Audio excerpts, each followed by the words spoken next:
Olha, tem uma palavra que hoje em dia está em todo lugar, né? Empreendedorismo. Mas o que ela significa de verdade? Bom, é muito mais do que só abrir uma empresa. É, na verdade, um motor que move a inovação, que cria empregos e que, no fim das contas, molda o futuro da nossa economia. Vamos mergulhar fundo para entender que força é essa. E para muita gente, tudo começa com essa pergunta, essa encruzilhada. E aí, abro ou não abro meu próprio negócio? Isso não é uma dúvida qualquer, não. As pesquisas mais recentes mostram que está crescendo muito o número de pessoas que pensam em trocar a estabilidade de um emprego pela aventura de criar algo do zero. É um dilema bem moderno que mostra um desejo cada vez maior por autonomia e por causar algum impacto. E esse desejo todo é super alimentado pelo cenário que a gente está vivendo agora. Um verdadeiro boom de startups. Pensa só em empresas que reinventaram setores inteiros. Elas são a prova viva de que uma ideia inovadora, pode sim se tornar uma força global, disruptiva e inspirar milhões.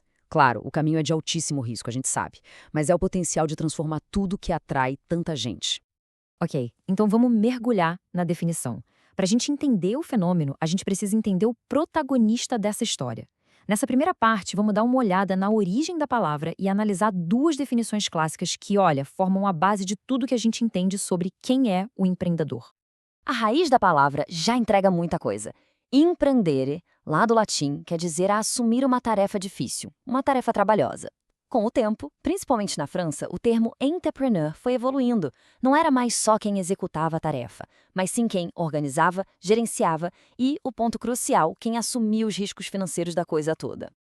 E aqui a gente chega numa ideia poderosíssima do economista Joseph Schumpeter, a tal da destruição criativa. O que ele quer dizer com isso? Que o empreendedor não só compete no mercado, ele reinventa o mercado.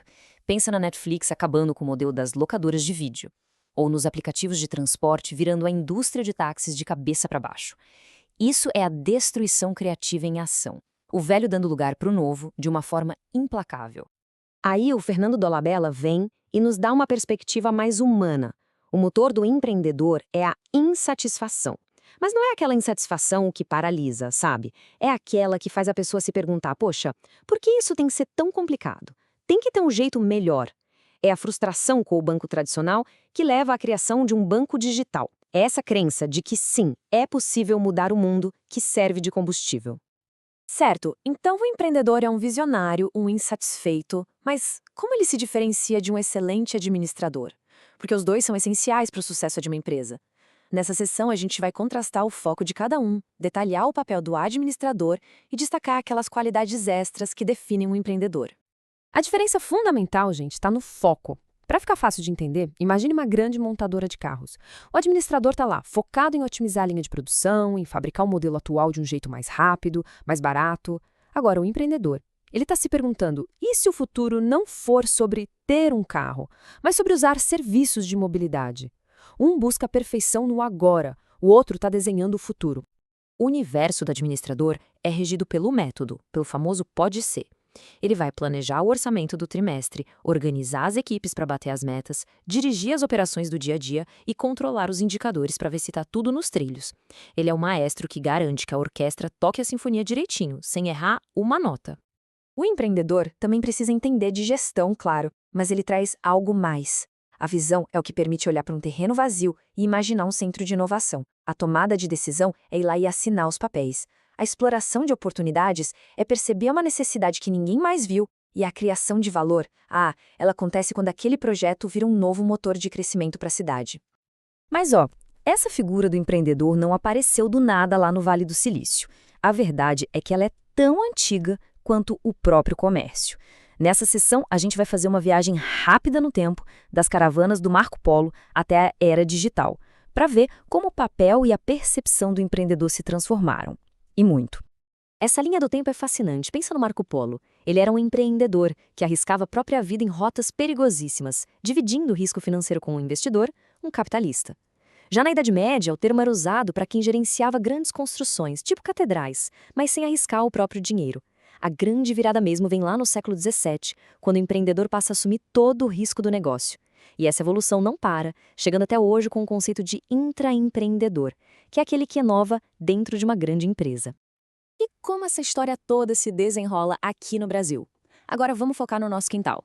A gente vai ver um dado bem impressionante sobre a posição do país no cenário mundial e logo depois vamos analisar uma dualidade que define o empreendedorismo por aqui e que é crucial para a gente entender a nossa economia. 7º lugar no mundo. O dado é impactante e vem do Global Entrepreneurship Monitor, o GEM, que é nada menos que a maior e mais respeitada pesquisa sobre o tema no planeta. E ela não mede só o número de empresas abertas, não. Ela mede atitudes, aspirações e atividade empreendedora da população. Ou seja, o brasileiro tem, de fato, a veia empreendedora pulsando forte. Mas aqui está o pulo do gato para entender o Brasil. Existe o empreendedorismo de oportunidade. É a galera das startups que identifica um problema, planeja uma solução que pode crescer muito e atrai investimento. E existe o empreendedorismo por necessidade.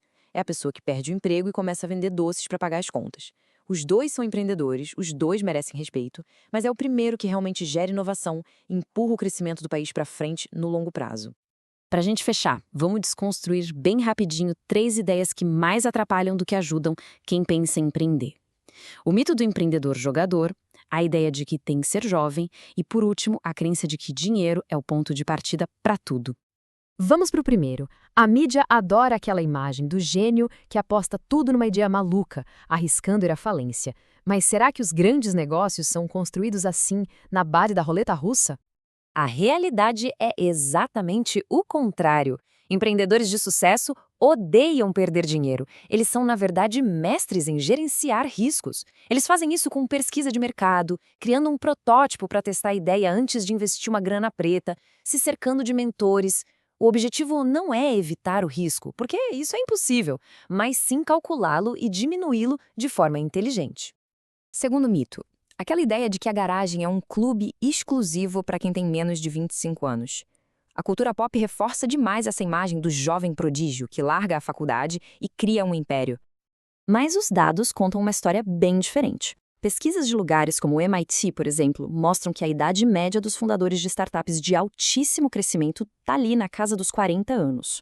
Pensa no fundador do LinkedIn, que começou aos 35, ou no Coronel Sanders, que começou o KFC depois dos 60. Experiência, rede de contatos, conhecimento do mercado, isso são trunfos poderosíssimos. E para fechar, o maior de todos os mitos. Aquele que diz, eu tenho uma ótima ideia, mas não tenho dinheiro, então não posso fazer nada. Essa crença paralisa milhares de projetos promissores antes mesmo deles começarem. A verdade é que o capital é atraído por boas ideias bem executadas. Muitos negócios gigantes começaram com quase nada, no chamado bootstrapping, sabe? Reinvestindo cada centavo do lucro. E hoje o ecossistema tem investidor anjo, fundos de capital de risco, financiamento coletivo. O dinheiro segue a visão e a execução, e não o contrário. E se hoje parece difícil convencer alguém a investir numa ideia, pense um pouco nessa analogia. Imagina o Cristóvão Colombo. Ele teve que vender uma visão pura. Ele não tinha mapa, não tinha GPS. A ciência da época dizia que a missão dele era suicídio. E mesmo assim, ele teve que convencer os reis da Espanha a financiar uma das startups mais arriscadas da história, se baseando só em cálculos, convicção e um baita poder de persuasão. Depois de toda essa análise, a pergunta acaba se voltando para a gente. Essa mistura de inconformismo, de visão para enxergar oportunidade onde os outros só veem problema e a coragem de calcular os riscos e agir, esse espírito empreendedor ressoa de alguma forma? Se a resposta for sim, talvez o próximo passo seja só explorar essa curiosidade em comunidades, em eventos, em livros. A jornada, no fim das contas, sempre começa com uma pergunta.